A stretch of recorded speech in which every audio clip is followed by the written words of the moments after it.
Next one. Okay. It's me. We have here poster number 10, a young student from Sofia.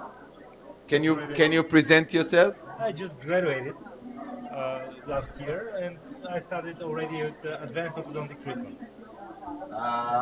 Since we have here a prosthodontist, implantologist, and orthodontist, what is the main focus of this nice poster? Actually, the bone growth. So we found that the orthodontic treatment is the best way to have really a bone growth which is predictable, and we can have a certain amount, and like the histology is showing, a really very good and vital bone.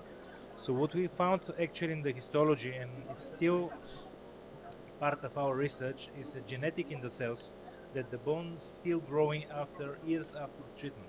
And what you can see on the big X-ray, we have after the finishing of the treatment the bone until the end of the implant, and 1 year later the bone is still growing. So we have a papilla from bone, which is due to the orthodontic treatment. Actually, the gain which we have in the lateral incisor and also the next lateral, all the cases that we did with that technique, it's always the same predictable result, gaining a lot of tissues. What is your opinion on the ratio that is published in the literature that when you extrude a tooth, then you cannot get more than 80%, 70 to 80% bone comparing to the amount of extrusion? What is your experience? Totally the opposite, because there are a lot of rules that are not really concerned to the contemporary wires and the contemporary bracket system. So what we do now is Cooper 90 wires, which use a very low pressure on the tooth.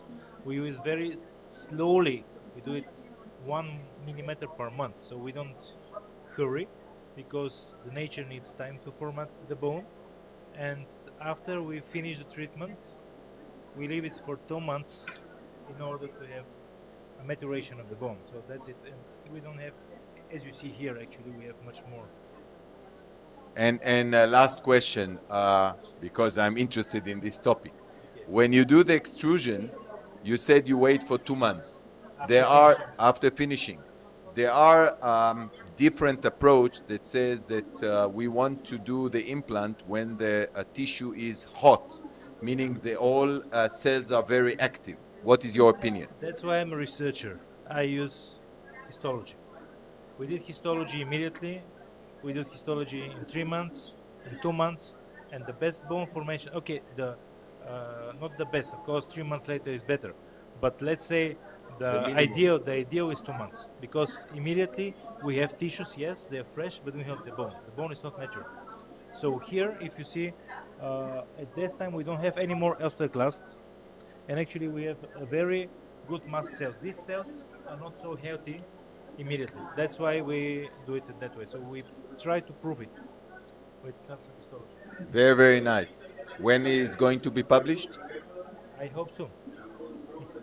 Send it to one of the journals. Okay.